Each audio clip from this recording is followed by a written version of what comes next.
Hi folks, so now that you're done with the design of your multi-page document, you are going to have to organize it so you have all your files where you need them, and you're going to need to know how to save it.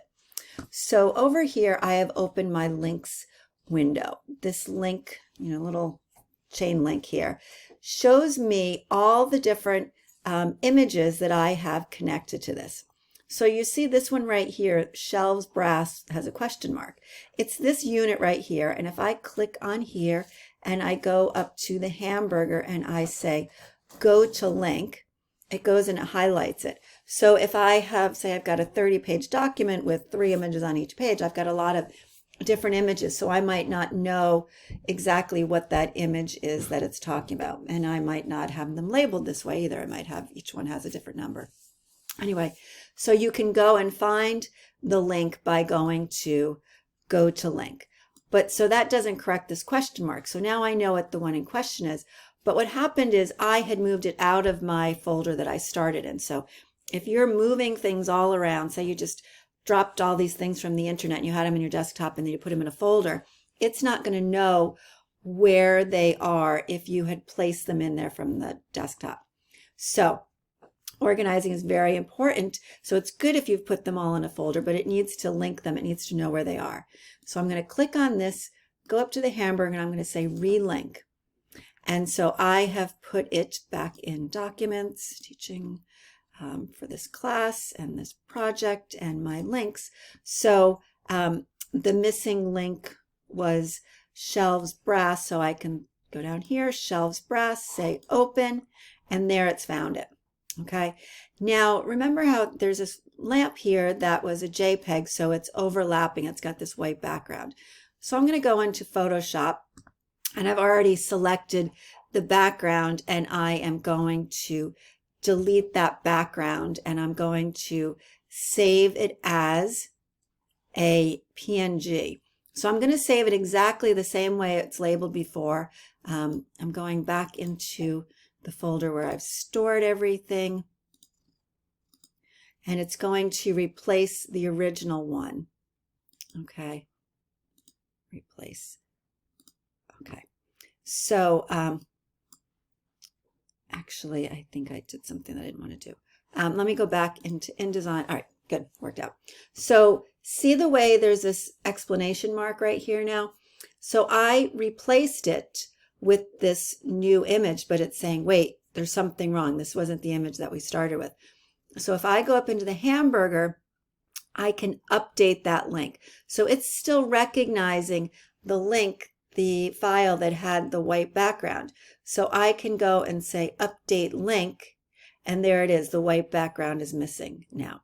So if you go in and do anything else with your links, it knows that you've done something wrong, and if you look at your links, it'll show you that question, that exclamation mark, and you can go and you say update link. So now all my links are where they need to be. So I need to take this file, and you need to package it. And package grabs not only the images, but it grabs the fonts, and it also makes a PDF of your file, and it puts it all in one folder. So I'm going to go to File, Package. Okay, so under File, Package, and you can look at different things. So it's telling me some of the links are RGB instead of CMYK and different things like that, which we're not going to talk about yet. So I'm just going to say package, and I'm going to say it's asking me to save first. I'm going to save. It's asking me where I want to save it. I'm going to save it in my not my mood board folder. I'm going to put it back in my folder here, so I'll put a subfolder in there, and I am going to hit package. So now if I go back to my back up to my documents. So see, I have everything pretty well organized, a file for each class and a file for each folder for each project. So in here, I put it in my multi-page file here. I did not. Where did it go? Oh my goodness, where did I save it? I thought I saved it right here. Well, I'm so proud of how organized I was. I thought I dropped it right in here. Oh, here it is. Sorry, it named it Lily. I wasn't paying attention. It named it Lily. So this Lily folder is my file. So, excuse me. So here we have the Lily folder. I did save it here. So here is my Lily layout, an InDesign file. Here's a PDF version of it.